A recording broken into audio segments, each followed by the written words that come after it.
moving the needle in our lives requires that we're willing to move through the stages of learning. I'm talking about from unconscious incompetence to unconscious competence. And that's what this series is about. I'm Dr. Maisha. I'm a master NLP practitioner and hypnotherapist and a hypnosis and NLP trainer. I'm the founder of the Mind Remapping Academy and the leader of the Mind Remapping Nation.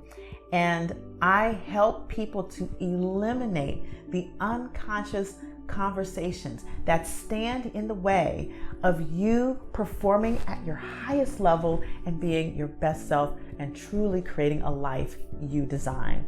So before we jump in, I invite you to subscribe right now so that you don't miss another episode of the Mind Remapping series. And I invite you, if you are the type of person that likes to do deep mindset work, and loves to immerse yourself in personal development, I invite you to become a member of the Mind Remapping Nation. In that community, we are a group of like minds and like spirits who are committed to deep personal work at the unconscious level so that we can truly elevate ourselves and our community and each other. So you can do that by going to mindremappingnation.com.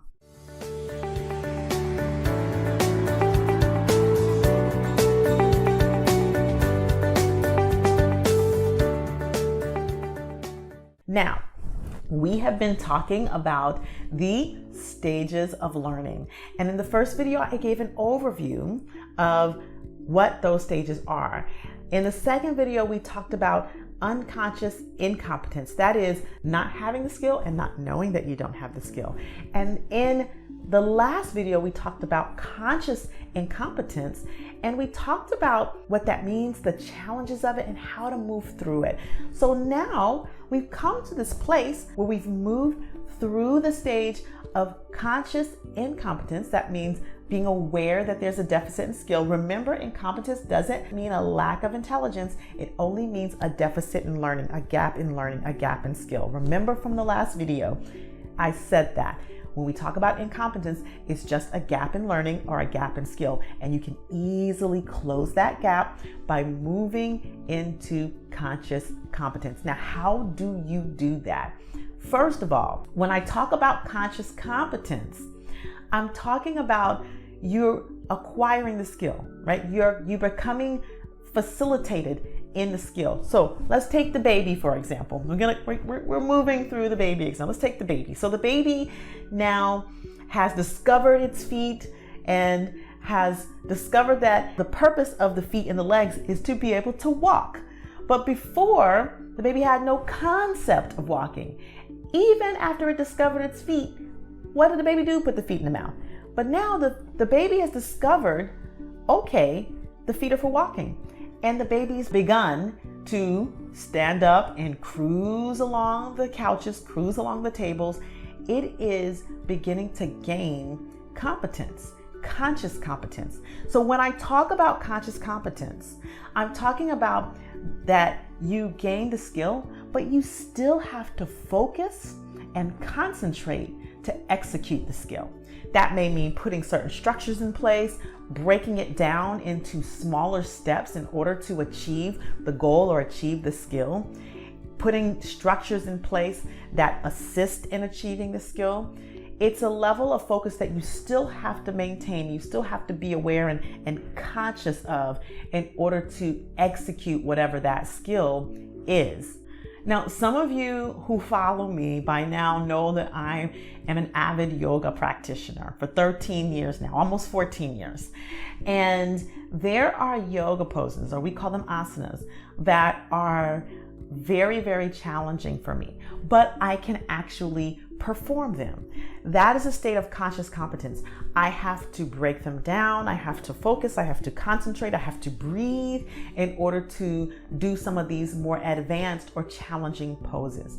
And then there are some yoga poses that I used to not know how to do, but now I do. I don't have to think about as much because I can execute them to full expression fairly proficiently.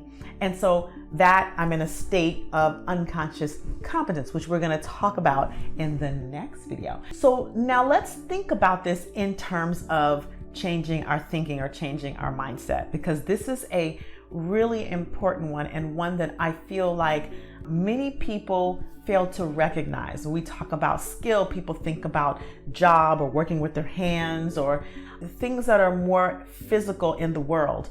But when we think about mindset and things like the intangibles, mindset and communication and our belief systems, sometimes it's harder to put a pulse on that. So if you think about limited decisions and fears and things that hold us back, when we gain a level of conscious competence, we understand and we know and we're aware that we have some limiting beliefs. And we may even be putting practices in place like affirmations, or we have a coach or something that helps us to remind and focus day to day. Even some structure, maybe journaling or gratitude lists that help us to focus and structure our minds so that we're constantly looking forward and looking towards the positive and reframing our thinking, right? That's conscious competence. We're concentrating on shifting our mindset to a more powerful, positive, and empowering mindset, right? So that is being in a state of conscious competence. Now, being in a state of conscious competence can feel like hard work sometimes, because you have to be committed to the practice. And this can be where people quit. This could be a pitfall, because when it feels like hard work, your commitment to the learning, your commitment to the change has to be bigger than the frustration of actually learning it, bigger than what feels hard or what feels difficult. As an example, learning NLP and becoming an NLP practitioner, a master practitioner and a trainer, that was challenging for me.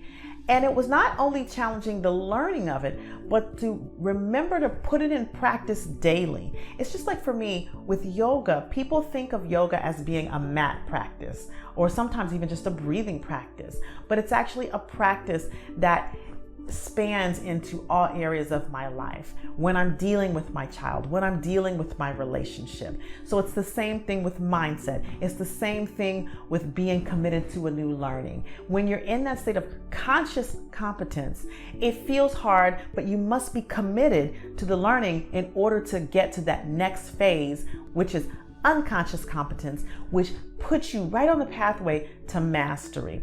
So that is what we're going to talk about in the next video. So I want you to stay tuned, is moving into this space of unconscious competence and what's next on the road to mastery once you reach that stage.